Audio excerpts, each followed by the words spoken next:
आज हम आपके बीच फिर से लेकर आए हैं एक और बुद्ध की कहानी, जिनको सुनकर आप कभी भी ईश्वर खोजने के लिए नहीं भटकेंगे। एक व्यक्ति था जिसके पास धन दौलत की कोई कमी नहीं थी। उसके साथ जीवन काटने वाली पत्नी और राम लक्ष्मण जैसे 2 बच्चे भी थे। उसके पास सब कुछ है। फिर एक दिन उस व्यक्ति के मन में भगवान को पाने की लालसा जाग उठी। उसने सोचा कि मैंने बहुत सारा धन कमा लिया है, अब कभी धन की कमी नहीं आएगी, पर मेरे पास ईश्वर नहीं है। मुझे ईश्वर के दर्शन करने हैं। उस व्यक्ति ने ईश्वर खोजने की ठान ली। फिर उसने कई सारे मंदिरों और धर्म स्थानों का निर्माण करवाया, पर उसे ईश्वर के दर्शन नहीं हुए। फिर उसने दान पुण्य करना शुरू किया। उसके खजाने से कई सारा धन दान पुण्य में लगा दिया, फिर भी उसे ईश्वर नहीं मिले। फिर उस व्यक्ति ने सोचा कि अब मैं बड़े बड़े धामों के तीर्थ करता हूँ। उस व्यक्ति ने कई तीर्थ स्थानों के दर्शन किए। ऐसे ही 20 साल गुजर गए, पर उस व्यक्ति को ईश्वर नहीं मिले। भगवान को पाने की कोशिश करते करते वो इंसान थक गया और आखिरकार वो एक दिन महात्मा बुद्ध के पास गया और कहने लगा कि महात्मा, मैं 20 साल से ईश्वर को खोज रहा हूँ, पर मुझे ईश्वर कभी भी नहीं मिले।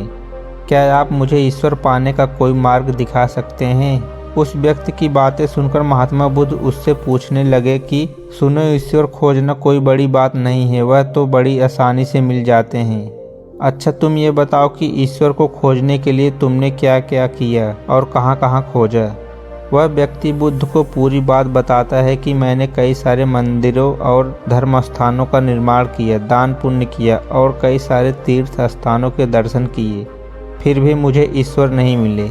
महात्मा बुद्ध उसकी बातें सुनकर हंस पड़े और कहा, ठीक है, तुम्हें ईश्वर के दर्शन करने हैं ना, तुम शाम के वक्त मेरे पास आ जाना, तुम्हें ईश्वर मिल जाएंगे।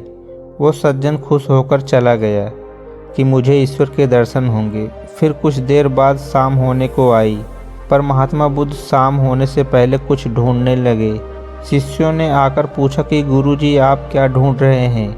महात्मा बुद्ध ने बताया कि मेरे पास एक कीमती मोती था, परंतु वो कीमती मोती खो गया है, उसे ही ढूंढ रहा हूँ।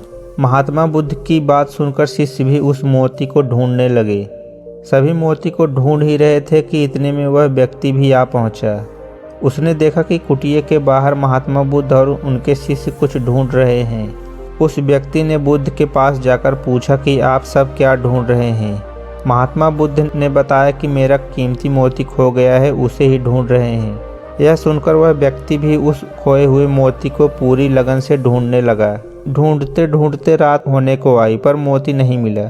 वह व्यक्ति परेशान हो गया। फिर महात्मा बुद्ध से पूछा कि आपने आखिरी बार मोती को कहाँ देखा, ठीक से याद कीजिए। महात्मा बुद्ध सोचकर बताते हैं कि मैंने आखिरी बार मोती को कुटिया के अंदर देखा था। यह सुनकर वह व्यक्ति थोड़ा गुस्सा हो गया और बुद्ध से कहने लगा, लगता है आप में थोड़ी सी भी अकल नहीं है।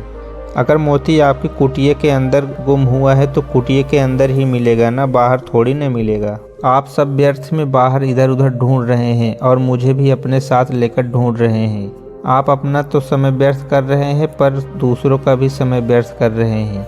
फिर महात्मा बुद्ध उस व्यक्ति के सामने देखकर मुस्कुराने लगे। यह देखकर वह व्यक्ति बोला कि महात्मा, आप हंस क्यों रहे हैं? मुझे कुछ समझ नहीं आ रहा है। महात्मा बुद्ध बोले, मैं तुम्हें यहाँ बुलाकर यही तो समझाना चाहता था कि जिस ईश्वर को तुम 20 सालों से बिना सोचे इधर उधर ढूंढ रहे हो, उसे तुमने कभी अपने अंदर खोजा ही नहीं। ईश्वर कभी खोजने से नहीं मिलते, उसके लिए तन मन पवित्र होना चाहिए, तभी ईश्वर के दर्शन होते हैं। अगर तुम ईश्वर के सच्चे दर्शन करना चाहते हो तो इधर उधर भटकना छोड़कर अपने अंतरात्मा में ध्यान लगाओ, ईश्वर तुम्हें वहीं मिलेंगे। अपने अंदर के ईश्वर को तुम देख लोगे तो हर जगह हर इंसान में तुम्हें बस ईश्वर ही दिखाई देंगे। महात्मा बुद्ध की अमृत भरी वाणी सुनकर उस व्यक्ति को अपनी गलती का एहसास हुआ और बुद्ध के चरणों में गिर पड़ा और माफ़ी मांगते हुए कहा कि मैं व्यर्थ में ही इधर उधर भटक रहा था, वास्तव में तो ईश्वर हमारे अंदर ही होते हैं। इस कहानी से हमें क्या सीखने को मिला, नीचे कमेंट में हमें ज़रूर बताएं।